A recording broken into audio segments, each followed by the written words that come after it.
Pourquoi vivez-vous? Eh oui, pourquoi existez-vous? Qui vous a donné la vie et surtout, quel est le but de votre existence? Qu'est-ce que vous cherchez à faire dans votre vie? Quel est le sens de votre vie? Si vous deviez donner une réponse à cette question, quel est le sens de votre vie? Que diriez-vous? La question est posée. Je vois que les réponses ont besoin d'être recherchées, triées. Oui, que diriez-vous? Quel est le sens de votre existence? Bon, alors je vais... Oui. D'aimer, super. À adorer, très bien. À avancer. Je vois que vous avez écouté la louange de Priscille. Oui, Lydia? Aider les autres, amen. Super. Bon, bah, j'ai pas besoin de faire mon message, on repart à la maison alors. En tant qu'individu et en tant qu'Église, finalement, ce sont des questions qui se ressemblent, des choses qui correspondent en fait à ce que Dieu nous dit dans sa parole. En fait, c'est la question de la vision. Ce n'est pas simplement la question de comment moi je vois les choses, mais de comment est-ce que Dieu voit les choses. Et Dieu est très clair dans sa parole que tout a été créé par lui et tout a été créé pour lui. Et donc c'est aussi lui qui est le créateur de toutes choses. Alors quelle est sa vision pour ta vie, pour ma vie et pour son Église? Un verset nous parle de l'importance de la vision dans Proverbe 29, verset 18. Je crois que vous l'avez à l'écran, n'est-ce pas? Le texte dit « Sans vision, le peuple de Dieu périt ». Alors c'est une traduction anglaise qui dit cela. Dans le français, quand il n'y a point de vision, le peuple de Dieu est sans frein. Et puis, lorsqu'il n'y a plus de vision, un peuple vit dans le désordre.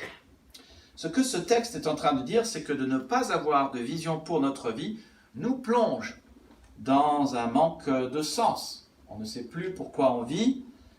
On fait plein de choses de manière non ciblée. On ne respecte plus les limites que Dieu nous a fixées. On ne vit plus avec les objectifs que Dieu nous a donnés. Et donc, d'une certaine manière, on se lâche ou on se relâche, on est sans frein, dit le texte, et tôt ou tard, quand on se lâche, on se relâche, le désordre arrive, on s'éparpille, il y a le manque de motivation, le manque de sens, le manque de joie, le manque de paix, le manque de conviction, on perd espoir, on finit par plus savoir pourquoi on est là, quel est le sens de mon existence, et on n'est plus battant.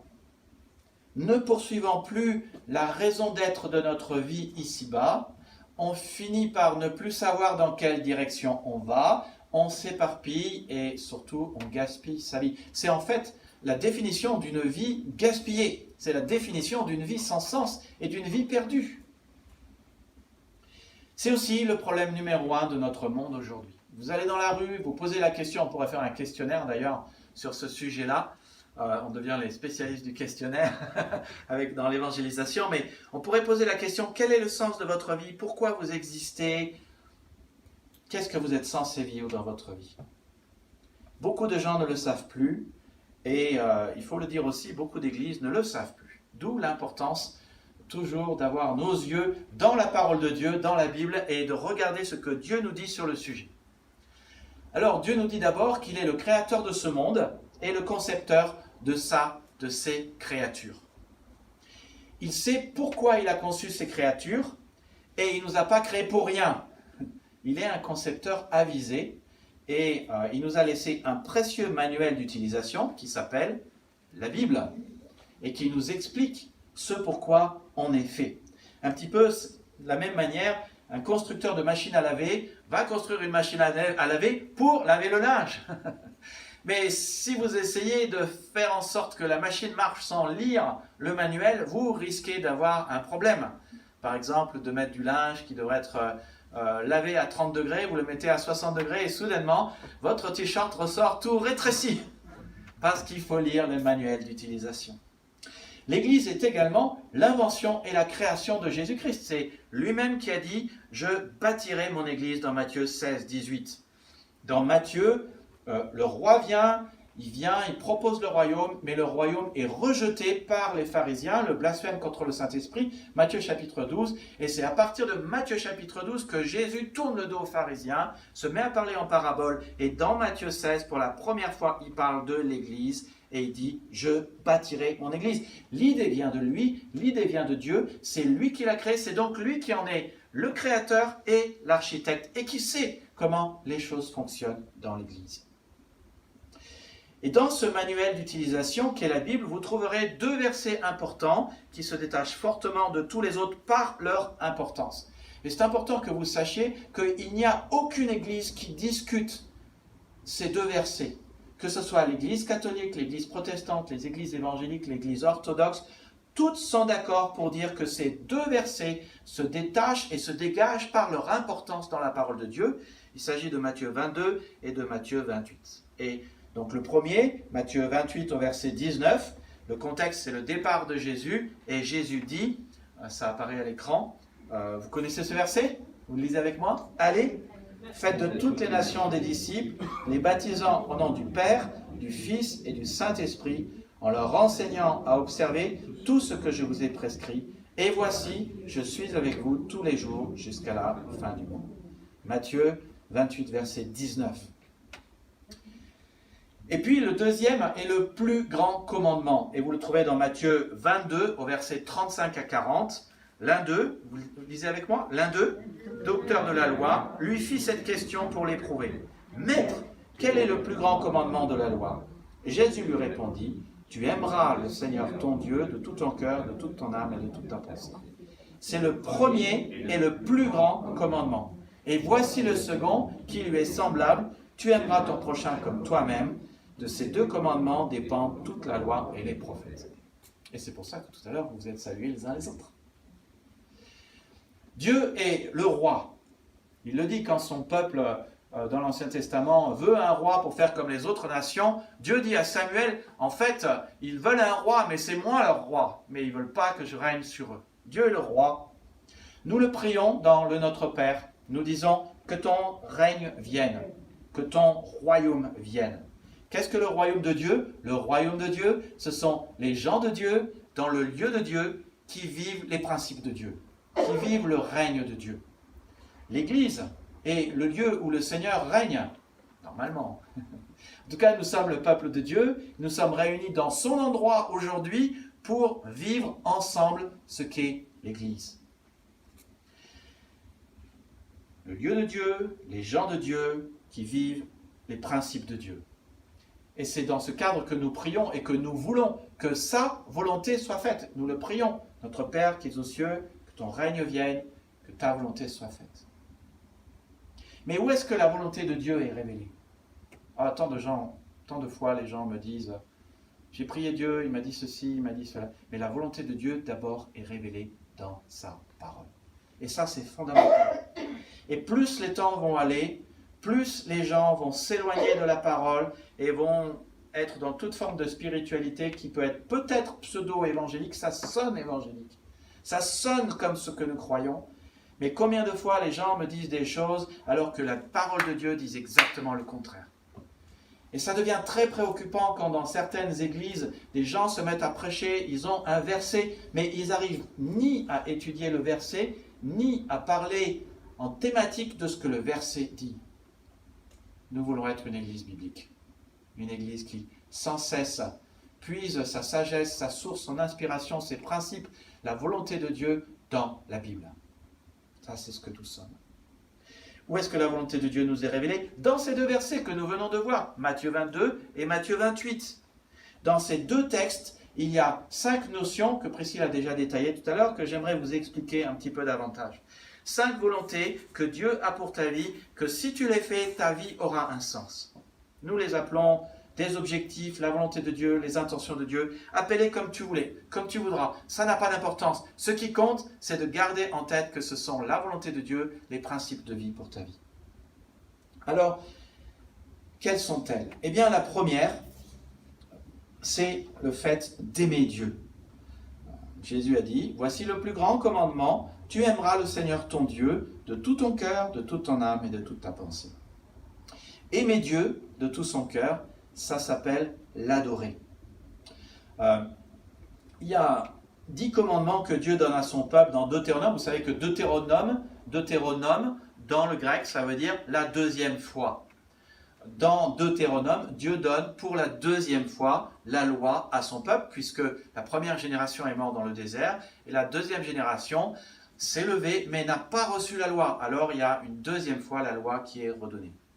Dans Deutéronome 5, Dieu commence les commandements par « Tu n'adoreras pas d'autre Dieu que moi », verset 7. « Tu ne te fabriqueras aucune idole », verset 8. « Tu ne t'inclineras pas devant des statues de ce genre », verset 9. « Et tu ne prononceras pas mon nom de manière abusive », verset 11. « Et prends soin de me consacrer le jour du sabbat ».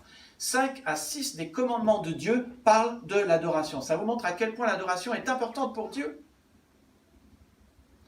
Bon, on pourrait résumer les choses. Dieu est négatif dans ce texte parce que parfois on a besoin qu'il soit négatif pour qu'on comprenne ce qu'on ne doit pas faire. Mais finalement, qu'est-ce qu'il est en train de dire? Il dit « Adore-moi et adore-moi seul ». Et dans le chapitre d'après, Dieu commence le texte exactement de la même manière. Dans le chapitre 5, il dit « Je suis le seul vrai Dieu ». Et dans le chapitre 6, il recommence et dit « Je suis le seul vrai Dieu ». Mais au lieu de dire « Tu m'adoreras et tu n'adoreras pas d'autre Dieu », il remplace toute cette notion d'adorer par une seule notion, la notion d'aimer. Et il dit, tu dois aimer le Seigneur ton Dieu de tout ton cœur. Jésus n'a rien inventé, il est la parole de Dieu, il redit ce qu'il a dit des centaines d'années auparavant, de la vie de Moïse. Donc, je me permets de redire, aimer Dieu de tout son cœur, c'est l'adorer. Alors maintenant, il faut mettre une définition sur qu'est-ce qu'aimer. Parce que dans notre monde, tout le monde parle d'aimer, il n'y a jamais eu autant de chants sur l'amour, mais qu'est-ce que ça veut dire? Eh bien, aimer, c'est vouloir le bien de l'autre. Ça, c'est vraiment fondamental. C'est lui faire du bien, c'est dire du bien de lui, c'est penser à l'autre en premier. Faire passer son intérêt en premier. Pas vrai? Vous seriez d'accord avec ça? Beaucoup de gens ne lèvent pas la main. Vous n'êtes pas d'accord. Oui, vous êtes d'accord. Est-ce qu'on fait cela dans notre vie? On doit confesser qu'on pense souvent à nos propres intérêts. Si on faisait cela, l'Église ne devrait jamais manquer de quoi que ce soit. Pas d'argent, pas d'amour, pas de paix. Pourquoi est-ce que Dieu t'invite à l'aimer? Parce qu'une personne qui en aime une autre souhaite toujours être aimée en retour. C'est la force des choses, c'est la manière dont les choses fonctionnent dans cet univers. Quand on aime quelqu'un, on aimerait tellement qu'il nous aime en retour. C'est exactement la même chose avec Dieu. La Bible nous dit Dieu est amour. La Bible nous dit il nous a créés par amour. La Bible nous dit il vous a créé pour vous aimer. Et il vous a créé pour que vous l'aimiez en retour. Dieu désire que l'amour soit au centre de ta vie.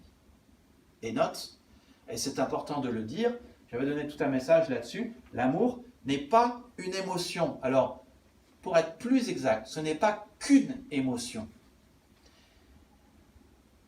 Si ce n'était qu'une émotion, l'amour viendrait, l'amour partirait, mais Dieu ne pourrait pas le commander. Tu vois, quand Dieu dit qu'il veut que nous l'aimions, il est en train de dire que l'amour, c'est une décision à prendre. C'est une manière de vivre. C'est une chose où on dit, d'accord, je vais faire attention pour faire cela avec ma vie. Et une chose que l'on apprend quand on est chrétien, c'est que les émotions et les sentiments, elles suivent nos décisions.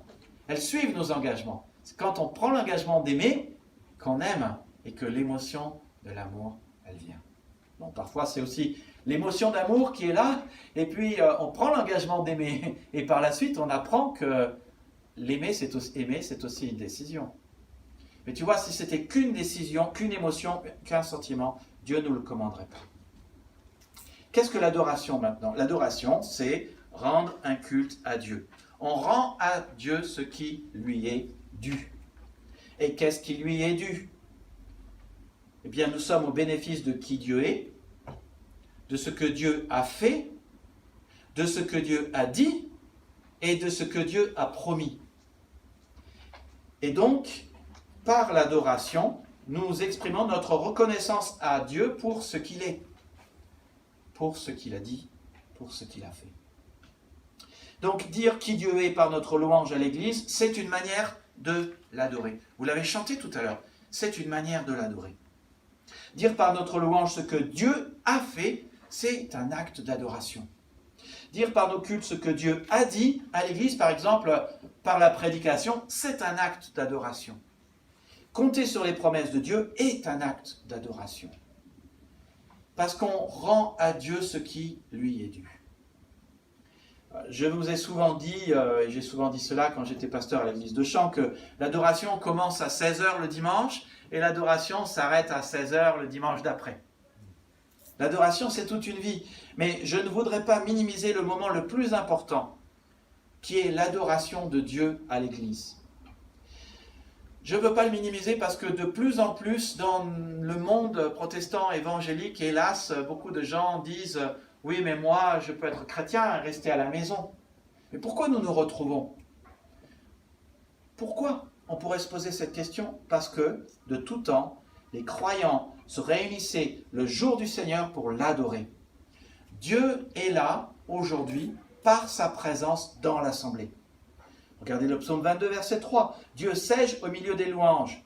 Regardez le psaume 100, verset 2. Servez l'Éternel avec joie. Venez avec allégresse en sa présence. Il ne suffit pas de rester chez soi. Il faut venir dans sa présence. Ne reste pas à la maison. Matthieu 18, 20. Là où 2 ou 3 sont réunis en mon nom, je suis au milieu d'eux. Les chrétiens, les croyants dans la Bible se sont toujours réunis le jour du Seigneur. Les chrétiens se sont réunis le jour du Seigneur qui était le dimanche, parce que le dimanche, on célèbre le fait que Jésus a vaincu la mort, Satan, et a payé pour notre péché, et est ressuscité. Il a eu la victoire. Il est vivant. C'est ça ce qu'on célèbre. Et lisez le livre des Actes, vous trouverez que les véritables croyants se réunissent le dimanche. Et ce qui prouve que vous êtes vraiment un adorateur, c'est à la fois si vous adorez le Seigneur durant la semaine, et vous lui rendez ce qui lui est dû, en célébrant ce qu'il est, en célébrant ce qu'il a fait, en célébrant ce qu'il a dit, en célébrant ses promesses, en vous accrochant à ses promesses, et en même temps, si vous êtes là le dimanche. Une autre preuve de l'adoration réelle, c'est si vous lui retournez une partie de ce qu'il vous a donné, par votre dîme. L'adorer, c'est lui rendre un culte, c'est lui rendre ce qui lui est dû. Et qu'est-ce qui lui est dû? La reconnaissance qu'il est le grand donateur et que notre subsistance vient de lui. Dans Malachie chapitre 3, il nous rappelle qu'il veut nous bénir en déversant un paquet de bénédictions sur notre vie. Matthieu 23, 23, Jésus dit qu'il ne faut pas négliger la dîme, 10%. Ce n'est pas une loi, c'est un échange entre Dieu et nous qui, quand nous le pratiquons, fait que nous pouvons bénéficier de la grande bénédiction de Dieu qui vient alors sur notre vie. Donc nous existons parce que vous existez, parce que Dieu vous a aimé.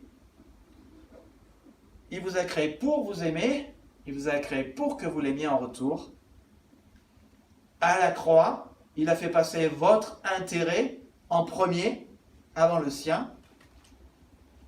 Tout a été créé par lui, pour que nous vivions, nous l'aimions en retour, comme Jérôme l'a dit, exactement. Tout ne tourne pas autour de nous, mais en fait tout tourne autour de lui. Et tant que nous ne vivons pas cela, votre vie n'aura pas de sens. Ça, c'est ce que la Bible nous dit, c'est ce que j'ai dû apprendre dans ma propre vie. Cherchons d'abord le royaume de Dieu, et toutes ces choses vous seront données par-dessus. Parlons maintenant de sa deuxième volonté, qui donnera un sens à votre vie. Comme Jésus l'a dit, voici le second commandement qui lui est semblable, tu aimeras ton prochain comme toi-même. Aimer son prochain, c'est être là pour ses besoins. C'est le servir et l'aider. Alors, voyons voir si vous avez retenu la définition de l'amour. L'amour, c'est quoi? J'entends pas. Ok, oui, non, mais adorer, c'est bien, c'est un bon concept évangélique, mais dans la vie de tous les jours, ça veut dire quoi? Vouloir le bien de l'autre. Vouloir le bien de l'autre, le bien absolu. Pas le bien que moi je pense être le meilleur, mais le bien que Dieu a prévu pour l'autre. Vouloir le bien de l'autre, exactement. Merci. Et donc faire passer l'intérêt de l'autre avant tout, ça serait le deuxième penchant de l'amour. Alors notez aussi que parfois on croit que aimer ce ne sont que des émotions, mais parfois on croit que aimer c'est dire oui à tout. Non, ça c'est faux. Chacun de nous, nous avons eu des enfants ou nous avons vu des enfants qui, si vous les écoutez, ils mangeraient des frites toute la semaine. Et vous savez que ça n'est pas bon pour eux et qu'il faut leur dire non. C'est exactement la même chose dans notre relation avec Dieu. Dieu nous aime tellement que, non, à des moments, il dit non, non, ça tu peux pas avoir. Ça, c'est pas possible. Ça, je sais, parce que moi, j'ai la vision juste des choses. Du ciel, je vois toute ta vie et je connais ton futur. Et je sais que si tu fais ça, ça sera pas bon pour toi. Alors je te dis non. C'est pas que je t'aime pas, mais je sais que c'est pas bon pour toi. Jésus nous parle d'aimer dans un texte qui est très connu, qui est Jean 13. Dans Jean 13, il montre clairement que aimer va avec servir et avec aider. Alors, vous connaissez le contexte, au verset 1 de Jean 13, nous lisons qu'avant la fête de Pâques, Jésus, sachant que son heure était venue de passer de ce monde au Père, et ayant aimé les siens qui étaient dans le monde, mit le comble à son amour pour eux. Ça, c'est quand je lis ça, je dis, mis le comble à son amour pour eux. Mais qu'est-ce que ça veut dire? Eh bien, c'est dit au verset 5. Il versa de l'eau dans un bassin, et il se mit à laver les pieds des disciples et à les essuyer avec le linge dont il était saint. Jésus voit le besoin des disciples, et il se dit, je vais faire passer leurs besoins avant le mien. Je pense que si vous et moi, on aurait été à la place de Jésus ce soir-là, on aurait dit, priez pour moi, plaignez-moi, ça va pas être facile la croix quand même. Hein. C'est quand même l'épreuve de ma vie. Je veux dire, ce soir, c'est moi qui va être crucifié, on va parler de moi, parce que ça va pas être facile. Non, non. Jésus, il parle pas de lui. Jésus, il voit le besoin de ses disciples. Ils ont marché dans leurs sandales, sur des chemins de terre, sans chaussettes. Ils ont les pieds pleins de poussière et tout collant. Et donc, il était de tradition dans les pays à l'époque, là-bas, les pays orientaux, que quand vous arriviez dans une maison et quand vous alliez manger, non seulement vous vous laviez les mains, mais l'esclave vous lavait les pieds. C'est des gestes barrières façon orientale. On vous lavait les pieds. Et donc Jésus voit leurs besoins, et ils ont les pieds tout collants, tout poussiéreux, et il s'est dit, je vais me mettre à le faire. Alors tout le monde s'offusque. Imaginez un peu, c'est comme si aujourd'hui Jésus venait frapper à votre porte, à la porte de Lydie ou à la porte de Georges, et il rentre et il commence à sortir l'aspirateur, il fait tout le ménage chez Lydie et chez Georges, et il va faire les WC, et il vide les poubelles, et vous dites, non, non, non, non, non, Seigneur, t'as pas compris, ça c'est mon boulot. Toi, t'es le roi. Non, non, Jésus, il le fait, vous n'avez pas le temps. Et il est même en train de faire les WC. Vous vous offusquez. Mais tu vois, l'amour, c'est ça.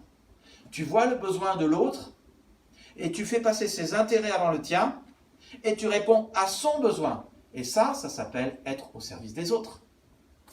Aider.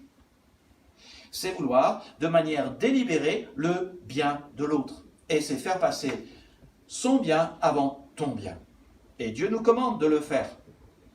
Et il nous dit, vous ne le faites pas simplement avec des mots, mais en action. Vous ne le faites pas simplement en théorie, mais en pratique. Avec les mots qui vont dans le moment que nous traversons, pas en distanciel, mais en présentiel. Parce que Dieu dit, petit enfant, n'aimons pas en parole et avec la langue, mais en action et en vérité. Et tu ne peux pas vivre en action si tu ne fais pas les choses en présentiel. Pas de distanciel, pas d'amour en théorie, pas d'amour en parole, de l'amour en vraie action. C'est ce dont notre monde a besoin. Et Jésus dit que tu peux faire ces choses si tu vas à l'église, on peut faire ces choses si on va dans un groupe de maison, ton bonheur en dépend. Jean 13, 17.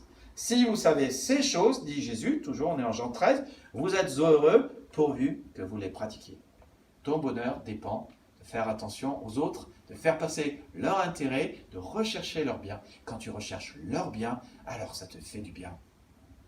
et tu es juste heureux. Et Jésus nous commande de transformer l'amour que nous avons pour lui. Alors l'amour que nous avons pour Dieu, c'est justement ça le truc, c'est parfois des paroles, c'est parfois de la théorie. Mais si c'est vrai, ça doit être transformé avec de l'action. Et comment transformer l'amour que nous avons envers un Dieu qui est bien réel mais invisible, que nous aimons avec notre cœur et parfois avec notre tête et nos mots, comment le transformer en action? Jésus est très très clair.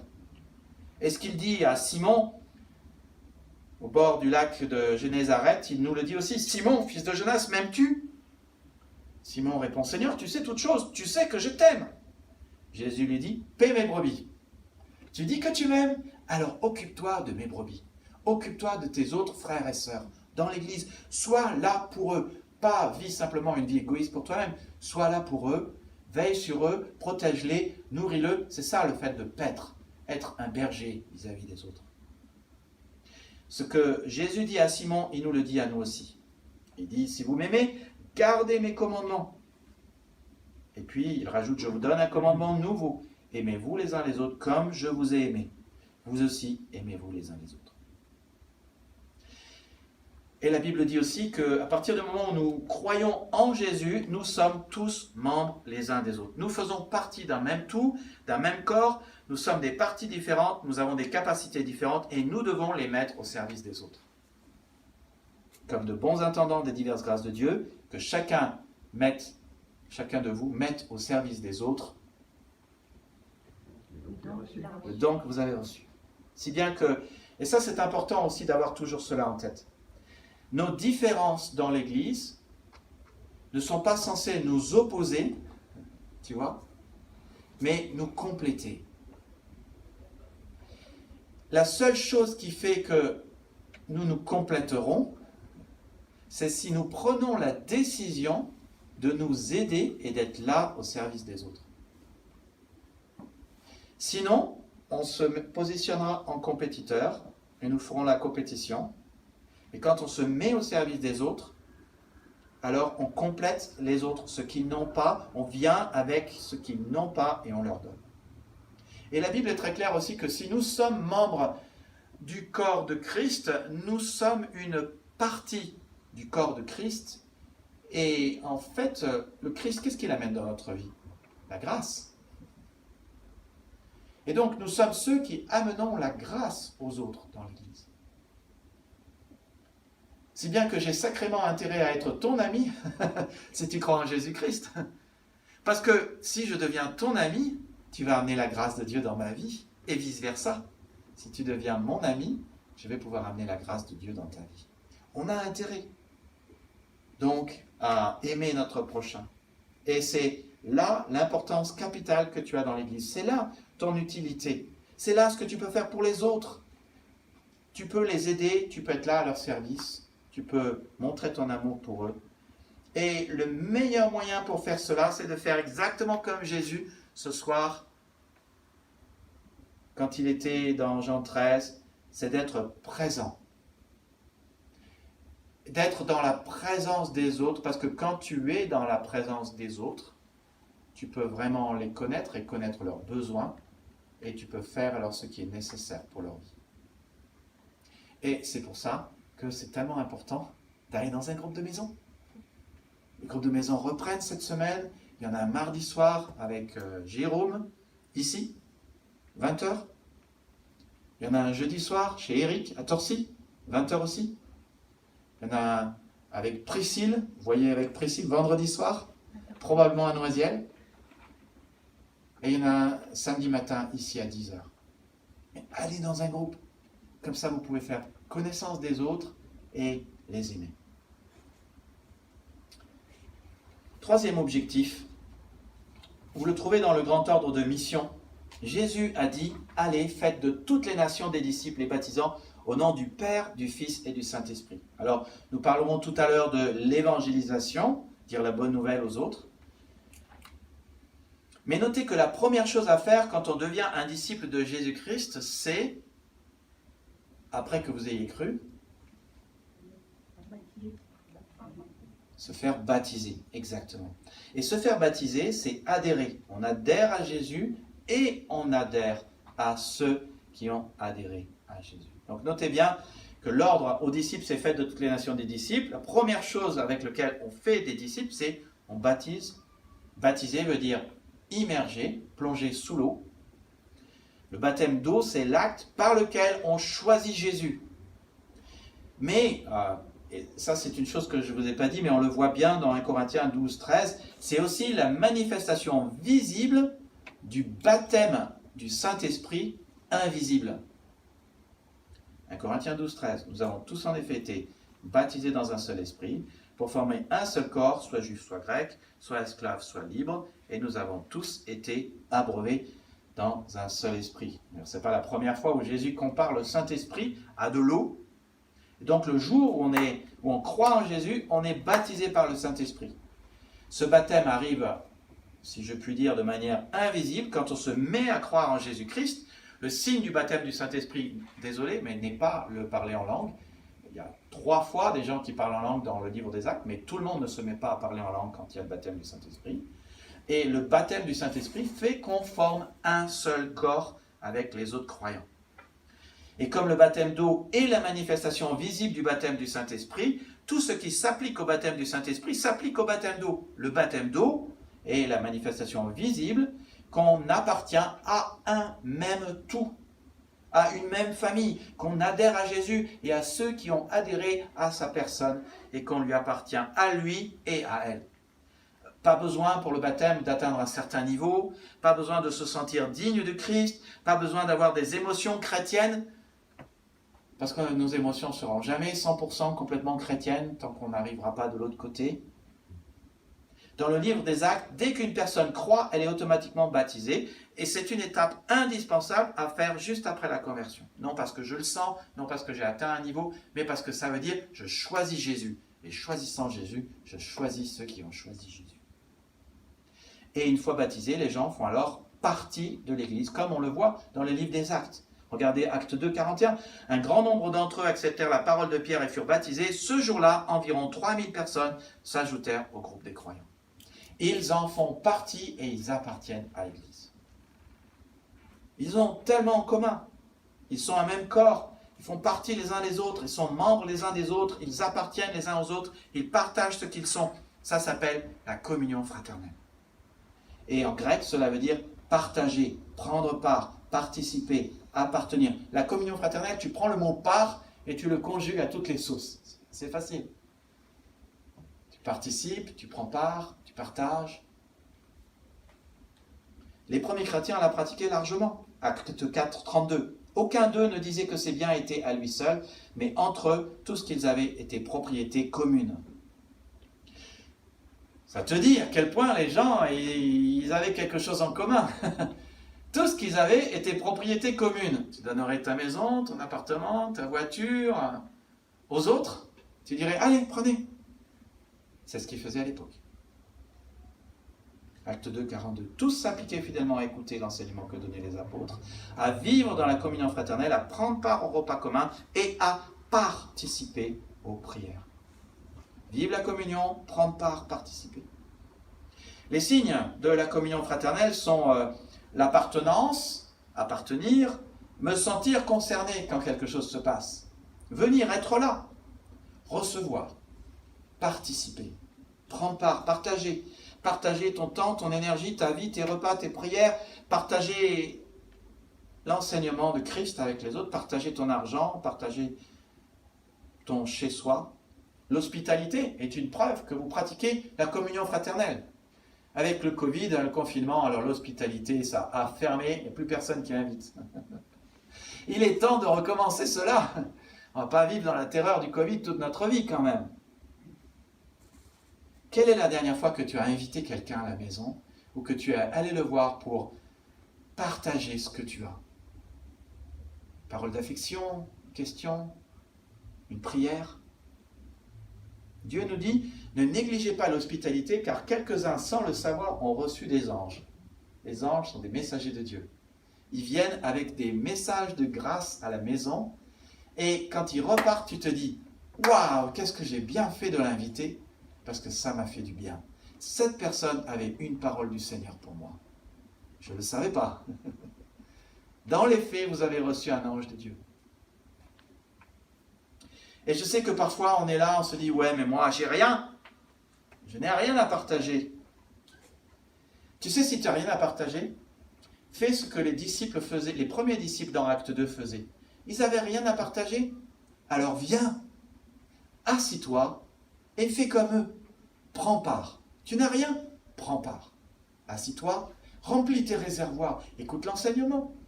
Il y a peut-être des choses que tu ne peux pas donner, très bien, donne pas. Ce n'est pas un souci. Laisse Dieu remplir ton cœur avec les choses que les gens ont et ont envie de partager avec toi. Et tu vas écouter l'enseignement des apôtres, et tu vas peut-être à un sujet de prière, tu vas prendre part au repas commun, mais participe. L'essentiel, c'est de participer. C'est d'être là. Au début, tu seras peut-être plus un consommateur qu'un contributeur. Mais prends part quand même et offre ce que tu as. Et tu te rendras compte que tu peux offrir un bonjour, tu peux offrir un sourire, tu peux poser une question, tu peux donner une poignée de main, tu peux offrir ton cœur, tu peux offrir ton écoute au royaume de Dieu. Et Dieu s'en servira pour faire en sorte que tu deviendras un acteur et un contributeur, tôt ou tard. L'essentiel, c'est de participer. Et c'est d'être là. Et c'est d'être connectés les uns aux autres. Aucune excuse ne tient. Pour le baptême, comme pour la communion fraternelle. Pour devenir membre, pour faire partie, pour appartenir, pour être connecté, pour recevoir. On peut tous participer. On peut tous être là. Le prochain objectif vient après le baptême, c'est le fait d'avancer spirituellement en tant que disciple de Jésus-Christ. Et ça correspond donc à ce que Jésus a dit, allez, faites de toutes les nations des disciples. Comment on fait des disciples? D'abord, on baptise. Ensuite, on enseigne à observer tout ce qu'il nous a prescrit. Avancer, eh bien, c'est apprendre à observer tout ce que Jésus nous a prescrit, mais c'est aussi grandir en sainteté et en maturité. J'utilise souvent les deux, ce sont des synonymes. C'est important de se souvenir que si je choisis de faire confiance à Jésus-Christ pour ma vie, alors je fais ce qu'il dit. Oh, Jésus le dit à la fin de ce discours sur la montagne où il expose les valeurs du royaume. Les valeurs du royaume sont les valeurs du roi. Il expose toutes ces valeurs dans Matthieu 5, 6 et 7. Et à la fin du chapitre 7, il dit « Ce ne sont pas ceux qui me disent « Seigneur, Seigneur » qui entreront dans le royaume des cieux, mais seulement ceux qui font la volonté de mon Père qui est dans les cieux. » Ce n'est pas le salut par les œuvres, c'est le salut par la foi, par la grâce. C'est par la grâce que vous êtes sauvés.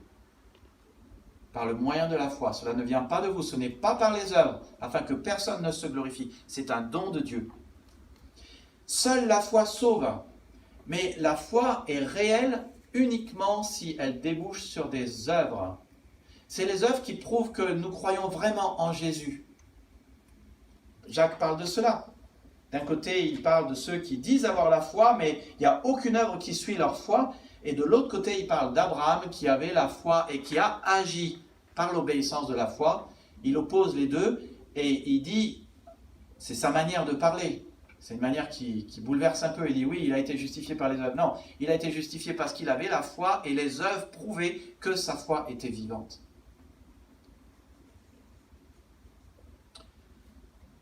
La Bible nous dit clairement que Dieu nous fait aller vers un objectif. Alors, passons rapidement sur Hébreux 11, où on voit qu'Abraham attendait la cité qui a de solides fondations. C'est Hébreux 11, 1.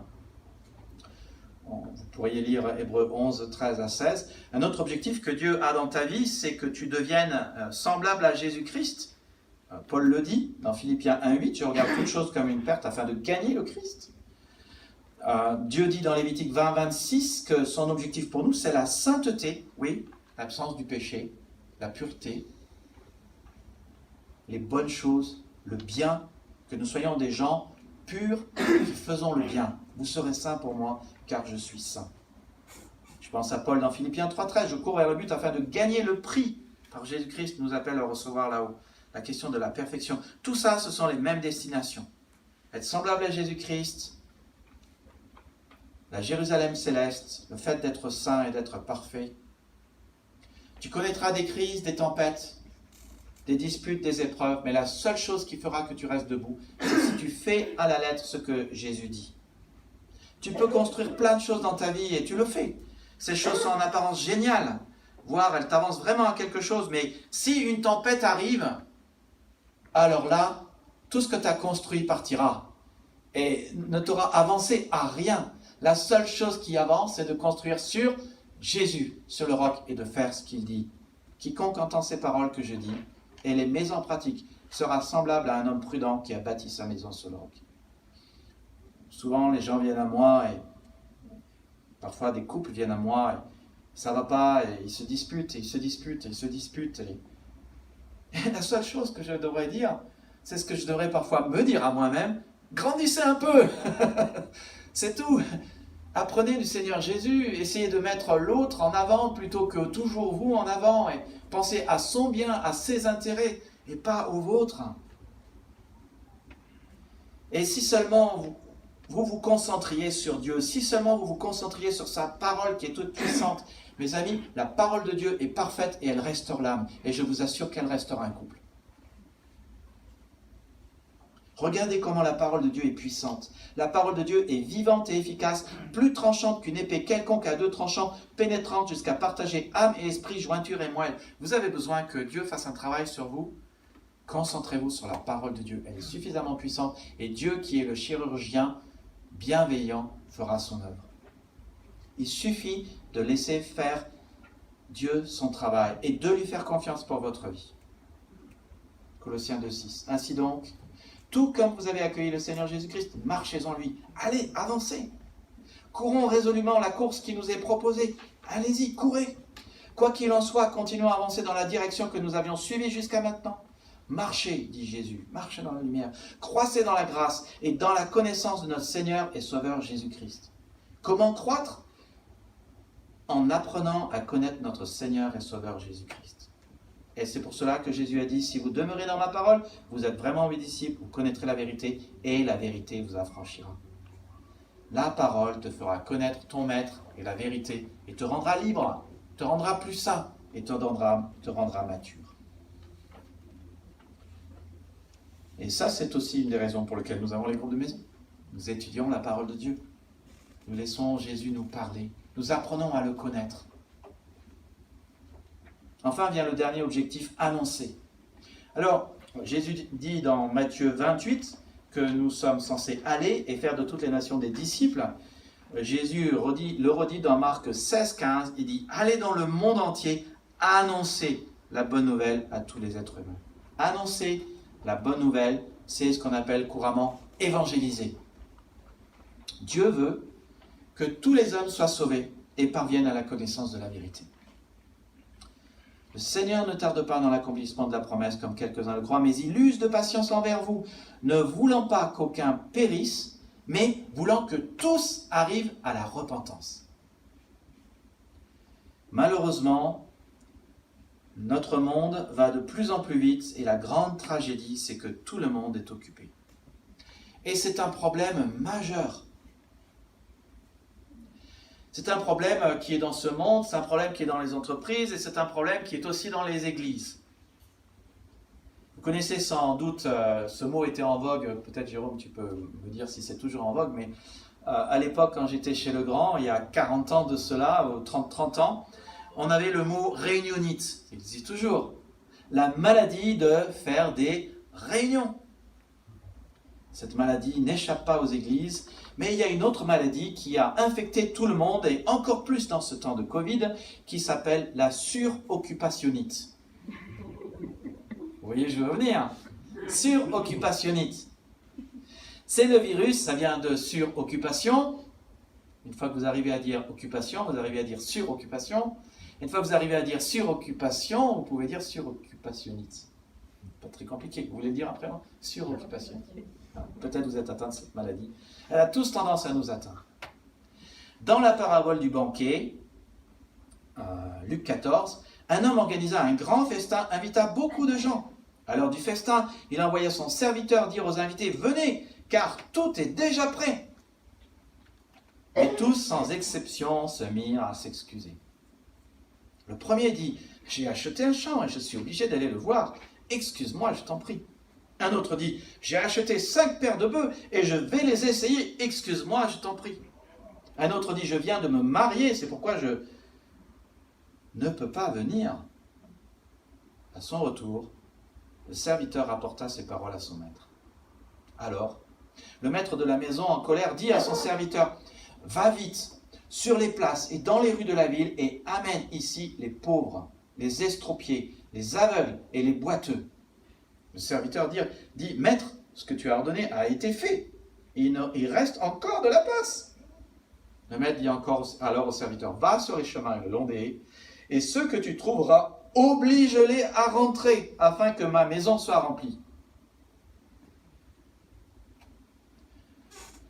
Bon, celui qui a acheté son champ, il aurait pu aller manger un brin chez son ami riche qu'il a invité quand même. Hein. Le champ ne serait pas parti. Hein. Celui qui a acheté les bœufs, il aurait pu aussi aller manger un brin chez, c'était le veau gras, mais succulent, merguez, barbecue, enfin, c'était bon, hein. C'est un homme riche qui organise le repas. C'est pas un repas à 1 étoile, hein. C'est pas du genre on mange des faillots, hein. Non, il avait des bœufs. Mais il aurait pu aller manger, les bœufs ne seraient pas partis, il attache ses bœufs, il va manger, il revient le jour d'après et il va les essayer, hein.